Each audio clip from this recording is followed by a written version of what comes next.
ॐ श्री ललिता देव्यै नमः। श्री ललिता सहस्रनाम स्तोत्रम् ध्यानम्।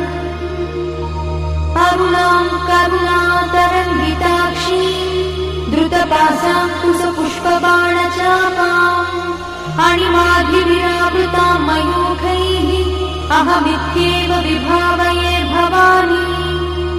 ध्यायेत् पद्मासनस्थां विकसितवदनां पद्मपत्रायताक्षी हेमाभां पीतवस्त्रां करकलितलसद्देव पद्माम्बराङ्गी सर्वालङ्कारयुक्तां सततमभयदां भक्तनम्रां भवानी। श्रीविद्यां शान्तमूर्तिं सकलसुरन्तां सर्वसम्पत्प्रदात्री